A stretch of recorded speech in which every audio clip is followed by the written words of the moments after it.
What's going on? Welcome back to Inside the Lunchbox. This is your boy Chef Mac, and once again, I'm here with the great and infamous The button pusher of all time, Levi, on the microphone again. on the ones and twos. So, how's everybody doing out there in the podcast world and the social media world? And how was your weekend? Or how was your week, Levi? It was pretty good. I had a great week. I had some time off from work from one of my part-time jobs. I work two different part-time jobs, and so my boss reached out to me earlier in the week. Was like, "Hey, Levi, do you want to work this week, or do you want to have maybe a couple days off?" And I was just like, "Man, you're just that's breaking sweet. my heart. You're breaking my heart." He's spoiling Man. you. So I had a couple extra days off this week that I normally don't have, Nice, which was nice. great because this week was kind of busy with Hanukkah. As some of you may know, I do a lot of organizing work in Houston, and so Hanukkah is a special event. There's a lot of organizations that hold like menorah lightings and stuff, and so I was a part of some of that. Nice, nice. Yeah, man, we definitely went over Kwanzaa and Hanukkah on Yeah. our last podcast. It was definitely great. Even had a couple of people contact me and said it was a great episode. I actually had a friend just hit me up less than an hour and a half ago, said she checked out the podcast and we're doing a great job. So definitely we got to keep it up. We have people listening. Oh wow, That's, we have fans. We have fans. What? But yeah, so today we're going to continue on our holiday special. Today we're talking about the Christmas traditions here in the U.S. and also around the world. But before we get started, let's just, dive into a little something that kind of struck a nerve with me earlier in the week. Christmas is supposed to be about, family and spending time with family, just like Thanksgiving. But Christmas is, you have that time where you're giving gifts and you also, invite people to your home and even go out and you give gifts to other people that you don't know. So for some of you guys that's down here in Houston, you know about an organization called Food Not Bombs, which is an organization right now in Houston, Texas, that I think it's a couple nights a week. They're feeding the homeless in front of a library. And right now they're getting ticketed almost every day that they're out there. They're on their 80-something ticket. But Levi, tell us a little something about this organization. Okay, so I'm not directly involved with Food Not Bombs. I've heard about them. They've been around since like 2020. And their whole thing is, I think it's like 2 nights a week. I think it's like Tuesdays and Thursday nights, something like that. I'd have to look it up. They go out and they prepare a meal and they serve it in front of the Houston Public Library, which is just like an easy place to get to downtown. And they do it starting, I believe, at 7 o'clock at night, which is, as you would know, after the library closes. So they're Yes. not like blocking traffic. They're not like doing this during the day when people are going to the library, but they do it. They do it in the evenings and they serve a good meal. And I've heard that the food down there is pretty darn good. So back in 2017, and I'm going off memory, I had to do research on this earlier in the year when I made a TikTok video about this organization when they got Okay. their like 17th ticket. So Wow. it's gone from 17 to 80 in the course of the last 6 months or so. But I do believe that back in like 2017, the Houston mayor at the time passed a law basically saying that if you're not feeding the homeless at certain designated places, you will be ticketed. And those certain designated places were conveniently at the police station. So Wow. anybody who knows anything about like the homeless or the unhoused community, you would know that they're not trusting of the cops. Exactly. It could be because for any number of reasons, but one of the big reasons is that we here in the United States tend to criminalize homelessness. We don't want to see them. We don't want them in public. And so we pass laws to specifically target them, effectively turning them into criminals, whether they were or not to begin with. Wow. And so Food Not Bombs has been in defiance of this law for several years. This is not new. Yeah, okay. They continue to do it in front of the public library. But the mayor, this is his last year in office. He can't run for re-election. So his last year in office, he decided to actually enforce the law. Wow. That's why Food Not Bombs is getting tickets now in 2023, and they weren't in 2022 doing the same thing, or 2021 when they did the same thing, or in 2020 when they did the same thing. Wow. And it's crazy, man. Like, Yeah. these people are out here. I mean, I get it. We have things set in place, but like you said, man, it's after hours. It's 7 o'clock. There's no traffic. They're not bothering anybody. And they've been doing it for years. And they've been doing it for years, and they're coming out giving these guys tickets and to me, they're just so if you go on their Instagram, which is Food Not Bombs on Instagram, and you check out some of their videos, these cops are just lingering around, just sitting there for just being a hassle, just being a pest, a pest to them. And then all of a sudden, then writing them a ticket. And what they're doing, they're literally feeding the homeless and also providing clothes for the homeless for the holiday season, making Yeah. sure that they stay warm, making sure they have something to eat, and and they're doing good things. And that's what I thought that Christmas is supposed to be they've been about. doing these things for a long time. So I'm just looking at their Instagram. It says they've been around since 1994. Now I don't know if the Houston chapter has been around since 1994, but this is an organization that has established themselves in the community for a long time. They're not agitators. They've been just they go out, they feed the homeless, and like I understand that there has been like a lot of legislation over the last 5 or 6 years or so, specifically targeting homeless people about whether or not you can feed them in public, whether or not, and this has happened not just in Houston, all across the country. Exactly. But politicians tend to believe that if you make life harder for homeless people, they'll just stop being homeless and they'll just magically disappear. And that's not the case. A lot of times, there's mental health problems, there's systemic issues, there's abuse issues. There's also just the fact that it's just harder and harder to actually be able to rent an apartment these days on one income. Yep. Which, Yep. something that's not exactly being addressed by this legislation just to make the homeless people disappear. So Food Not Bombs, they've been around for a long time. They've been doing this for a long time. The law has been on place for like the last 6 or 7 years, but this year they finally started enforcing it when the mayor conveniently can't run for re-election. Exactly. And there's a lot of rules and a lot of laws out there that aren't being enforced, that are set in place, that aren't being enforced. And what makes this one different, right? Why did all of a sudden they just, we're just going to enforce this law, but they have other laws out there that Because don't enforce. he can't be reelected. That's why. So I'm sitting here like, I'm just going to say this. Food Not Bombs, you guys are doing a great job. Yeah. I appreciate you. I thank you. Hopefully I could get down there, me and my counterpart, we could get down there with next week sometime. I hit you guys up on Instagram and you guys accepted our offer to come down there and do like an interview with you guys. So hopefully sometime next week we could sit down and we could actually show the world more of what's going on down there. And like I said, hats off to you guys. Thank you so much. Continue doing the great work that you guys are doing and don't stop. Keep going. And we wish you guys a Merry Christmas.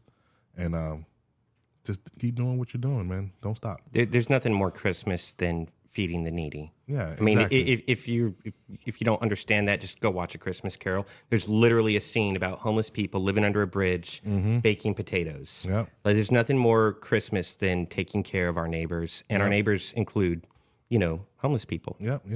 So with that being said, let's go into Christmas. All right. Let's talk about some food. Let's talk about some dessert.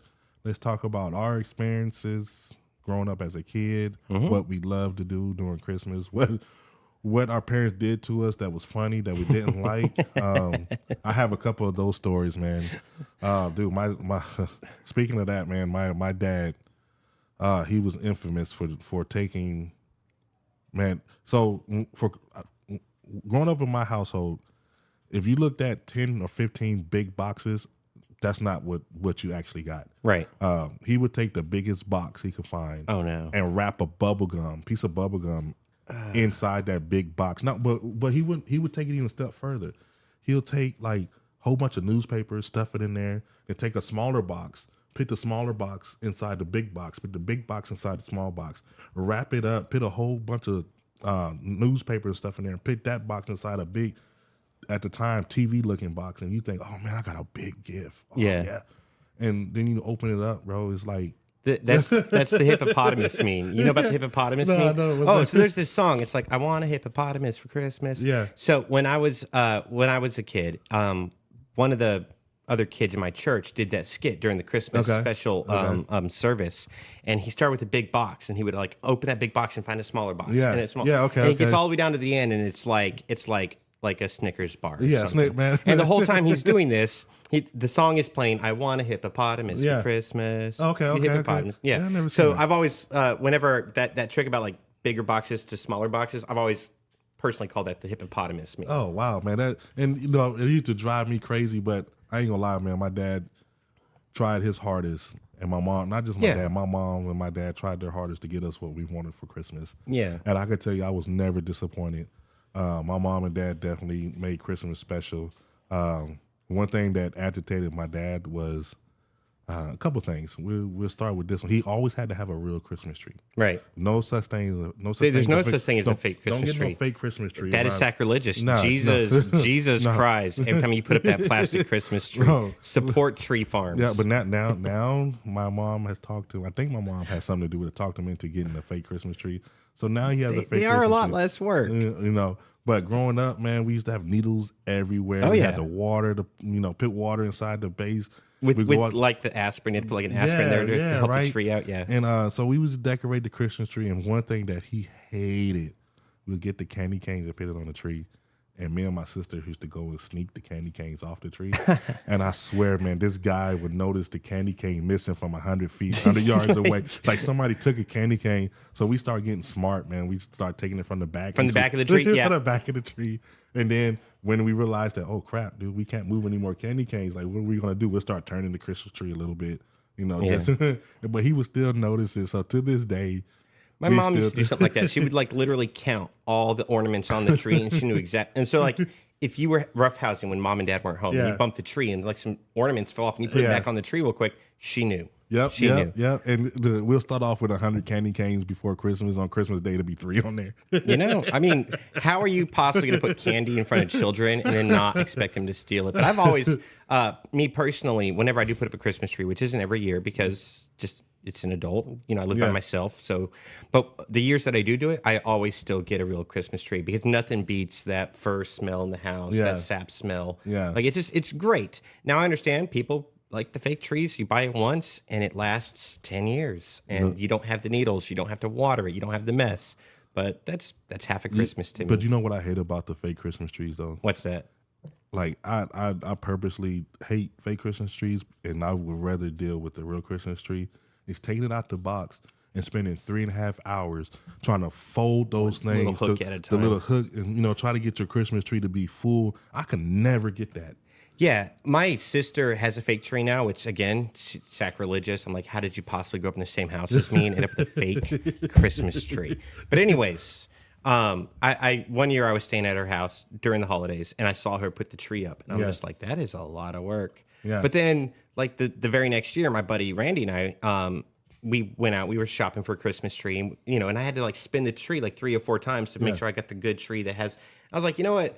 I also do a lot of work picking out a Christmas tree every year because not Yeah, all trees yeah, grow uniform, yeah, right? yeah, yeah. And unless you're gonna buy one of those like German firs or whatever that like looks perfect. If you're Yeah. gonna buy an American pine, like you literally have to spend a lot of time looking at that tree to get the right one. An American Pie, man, they need some help sometimes. They do. And then like when they get in your house and they get warm or whatever, like they just relax. And so like even if you put all the decorations on perfectly, Yeah. about halfway through December you have to readjust all, which again, yeah. that's yeah. just part of it. That's just part of having a Christmas That's tree. part of it. Yeah, that's But, true. That's true. If my sister hears this podcast, I did not mean it. Your fake tree is valid. Please don't cut me out of the will. Hey, but look, one thing I do like about the Christmas trees, those fake ones, is that if you have an idea, Yeah. you could color coordinate. They got pink Christmas trees, they got white Christmas trees, they got black Christmas trees. Then they got the fake green Christmas trees, which I don't understand that. But purple, and I get it. Like if you want to try to do some spectacular thing in your home and color coordinate your home, yeah, do the fake. I've Christmas seen tree. some people with like the fake white ones with like purple lights on the Oh inside. yeah, I mean, that's it's bomb. beautiful. It looks nice. Looks amazing. It looks So, nice. It looks really, really nice. So yeah, that's my dad and his Christmas tree, and sadly now he's down to a fake Christmas tree. But I get it. All those pines and The woke all over mob the takes house another and, one. But Dad, I just want to let you know, Dad. I know you're probably going to listen to this. I enjoyed every year going and get a Christmas tree with you. I remember when we were in Killeen, Texas, and I think we had just got there. I think it was our first year in Killeen in Fort Hood, Texas, and we went to that HEB right around the corner from our apartments, and we got a Christmas tree, and we brought it back to the house, and we decorated it and everything. And that leads into my other story where, hey, this is a small apartment. They gotta have gifts somewhere around this house. Oh, you didn't. So I'm looking. I'm tearing. Look, my mom and dad would be gone for 5 minutes. I'm looking for gifts.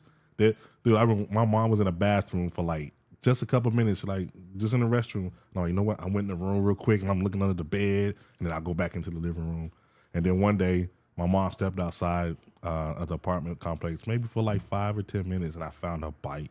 Oh, wow. I found my bike inside the closet, and I was like, Doesn't that steal the joy of Christmas Day though? Hey, Like the I surprise? still act happy on Christmas. I mean, okay. I mean, I don't know. First of all, my parents would probably kill me if I ever did something like that. But I didn't want to know. I liked the surprise on I was a Christmas bad morning. kid. Yeah, you know, my mom used to talk about like stories when she was a kid, where she would, when they were left home alone, they would like unwrap the presents, look at them, and then they would wrap them back perfectly. And that's why my mom to this day is a great gift wrapper. Yeah. Because of those skills she developed as a child. Yeah. You know, sneaking, you know, finding out what she was getting for Christmas. Yeah. Which I don't know. Maybe I was just not a devious child. I literally did not want to know Man, until look, Christmas morning. I was all over it, man. My mom and my parents was going for 5 minutes, bro. I was all over that house. That's wild. Look, but I could tell you they were good at hiding gifts. Okay, yeah. I could tell you that I only found out of my whole childhood, I was probably say I found maybe 3 or 4 of my gifts. So Santa Claus traditions. Listener warning. Anyways, how if Santa brought the gifts, how did you know to look for them in the apartment? FYI,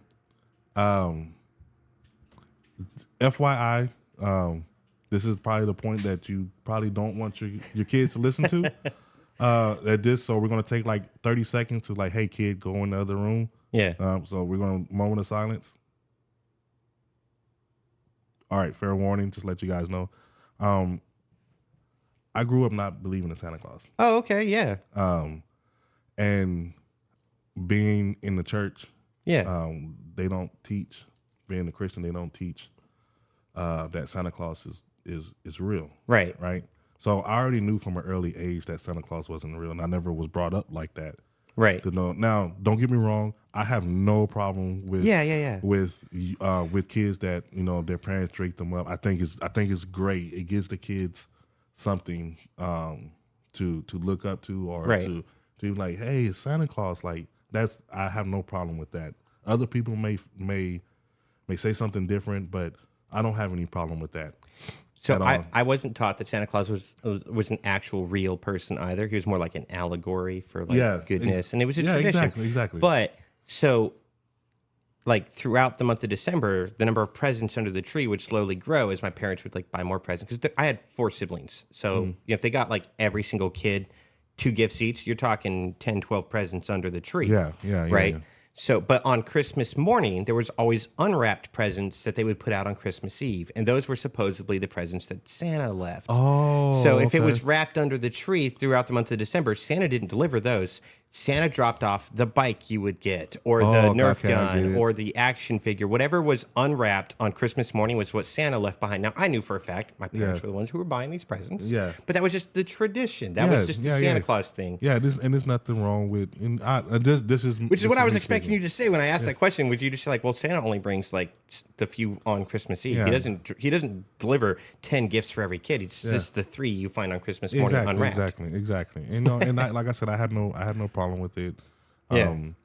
It's like Santa would put like all the candy in the stocking and leave us 1 present each under the tree. That's why like Christmas Eve you have the tree and all the empty stockings. Christmas morning the stockings are full and you have a few unwrapped presents, and that's what Santa's job. So to be honest with you, I think the time when I knew that Santa Claus wasn't real, was when I remember this, but I don't know if it was during the time that I remember if Santa Claus was real or not. But I remember asking the teacher, I would think I was in Colorado Springs. I was maybe in the 2nd grade. And I remember 3rd grade, asking the teacher, there is no way Santa Claus could go to every house in a day, no matter how much magic he has. There's no way that he could do that. Well, I mean, he only drops off presents for the good kids. Right. And so then that was her answer, like, well, if you're on a naughty list, you won't get anything. Well, that's interesting. because I know kids on the naughty list that still got toys. Well, yeah, that's because their parents bought it. Exactly. I mean, I exactly. as someone who grew up who never Exactly. believed in Santa Claus, Exactly. like 100% believed in him, Yeah. I will defend the Santa legend. Hey, I had look Santa Claus. Hey, Santa Claus is my homeboy. I have no Yeah. problems, and I'll sit up here and I will watch a Christmas story, Christmas movie. Oh, yeah. With Santa Claus. Matter of fact, my favorite new cartoon. I mean, not my favorite new Christmas movie is the Christmas Chronicles with what's his name? Russell Jack. I can't remember the guy's name. It's on Netflix where Santa Claus actually comes down and he actually steals a Dodge Charger and drives it crazy in the city of New York City. Wow. Like he steals the car and just going out all out crazy, right? Yeah. But I mean, as a kid, Tim Allen's The Santa Claus was just an absolute classic. yeah. I loved that movie. And again, if you watch that movie, there's wrapped presents under the tree that he doesn't leave. He leaves a bunch of unwrapped presents on unwrapped. Christmas Eve. You can't tell me Santa's not real. Because that's what happened in my house. there you go. Santa Claus is real. We're gonna keep it just like that. Santa All right, Claus so is real. we're now that we're like 20 minutes in, food, Christmas food. Food. Because we had this discussion on Thanksgiving. What is the substantial difference between like a Thanksgiving meal and a Christmas meal? They're very similar, are Yeah. they not? They're very similar. I don't know that there is a difference in the meals. I could say this that a lot of oh god, I shouldn't say this. This is right up Levi's alley. There's a lot of mint going on. Oh yeah. Don't worry. Oh, yeah. Doing like you got Get your peppermint mocha from Starbucks while it's still Exactly. available. Get your Let's peppermint go. mocha. Mint You get lovers, unite. the chocolate mint cocoa and Yeah. I think that's the little difference. The peppermint. The peppermint is what makes it a little different. But I think far as the food in my household it's pretty much the same. Yeah. I don't see anything now for New Year's.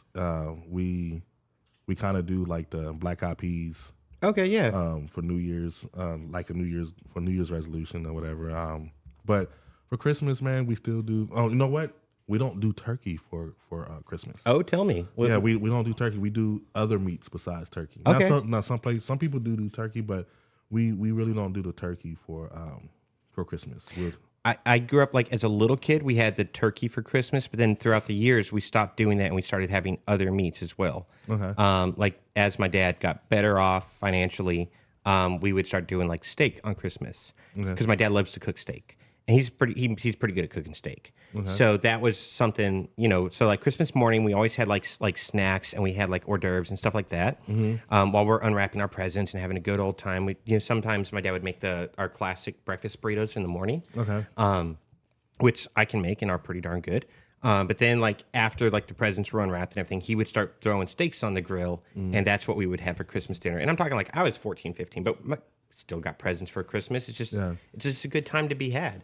But outside of like the actual Christmas dinner, I think desserts in December are a lot more. Like I think yes. most people would have like a special cookie recipe or a fudge recipe or Yes, peanut butter yes, I agree with you or 100%. peanut brittle Peanut brittle recipe that's passed down through the generations because I know my family did. Yeah. And we would usually the week before Christmas on some years we would make a whole bunch of cookies, peanut brittle, fudge. We would travel to like all of our friends' houses in the area, and we would sing Christmas carols and give them like a tin that had cookies, yes, fudge, that and is peanut true. brittle. Yes, that is a true. very that's a good memory I have. Yes, that when I growing worked at Sub-Zero with Nicole down in Houston for their holidays for Christmas, we actually made the whole all the employees and even the people that came in and bought things. We made peanut brittle in our kitchen.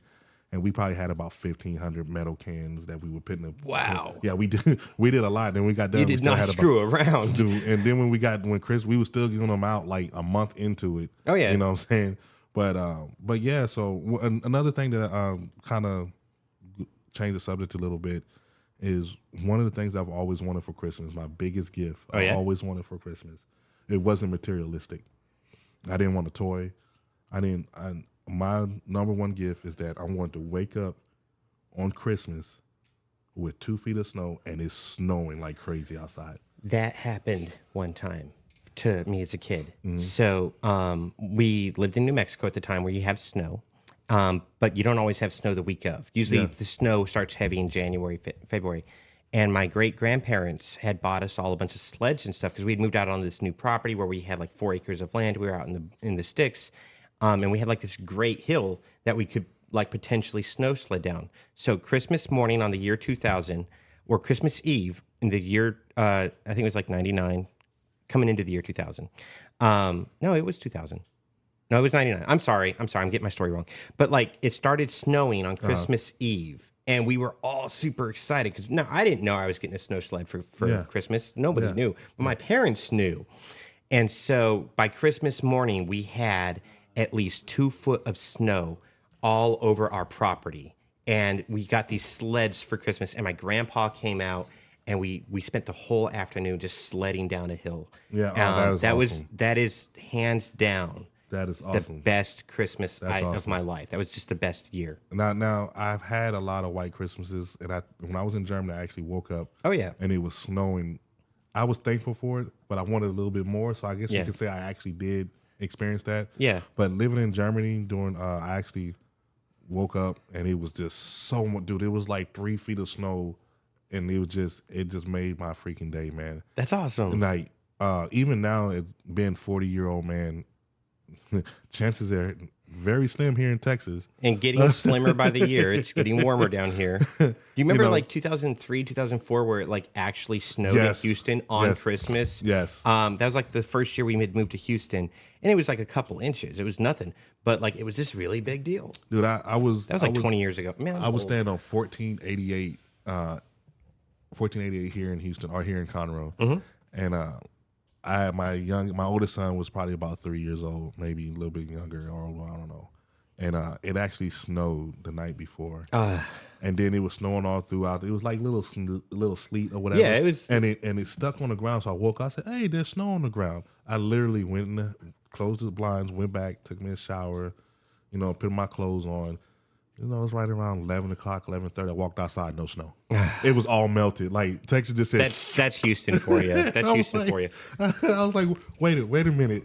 3 hours ago, it was just snow on the ground. Yeah. What happened to it? So Texas, we Texas, come on, man. We need a one good solid Christmas snow this year. And we're not please. talking a big freeze like what happened in Yeah, exactly. 2021. Like Yeah, we're not talking about that. weeks after Christmas.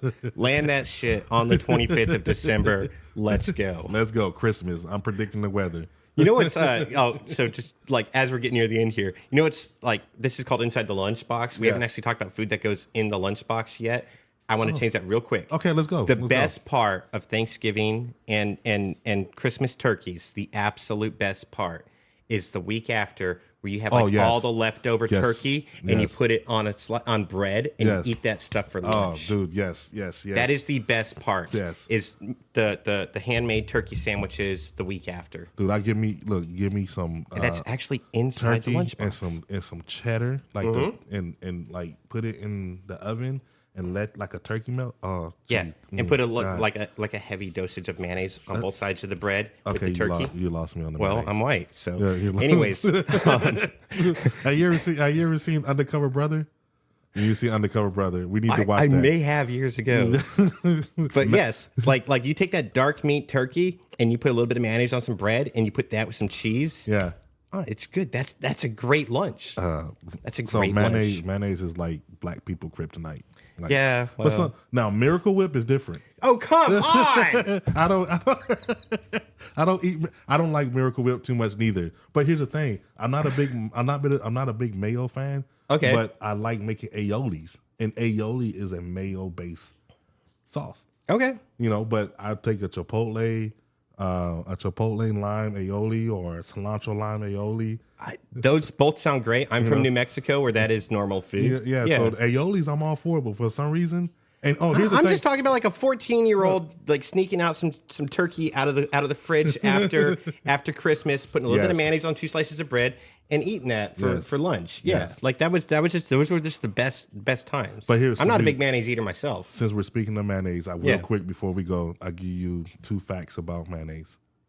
One, the mayonnaise that you eat in the store is not real mayonnaise. No, yeah. The real mayonnaise actually has a yellow tint to it. Yeah. And the reason why is because mayonnaise takes mustard. Yeah. All right. The second thing I want to say, mayonnaise is oil, and a mustard emulsified together to make mayonnaise.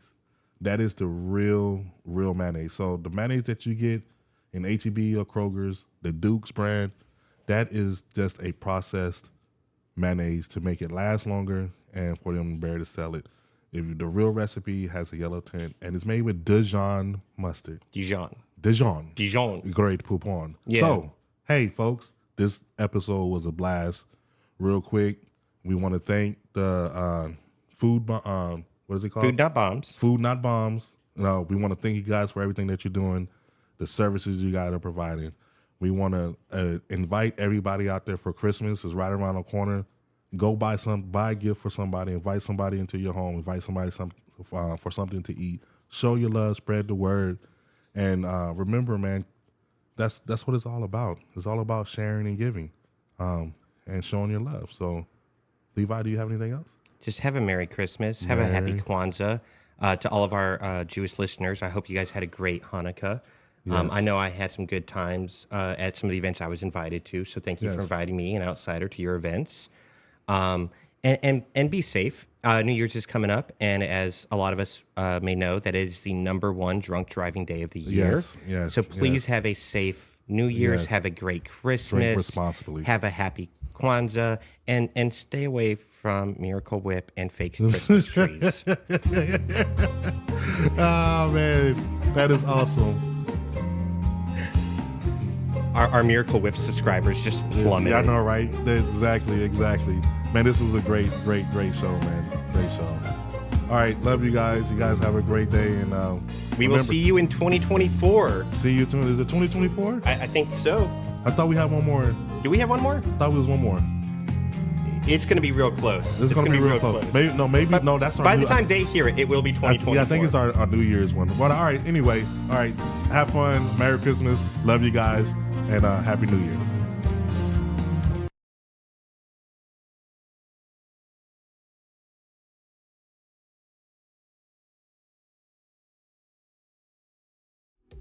All I need is good energy. I don't need no negativity.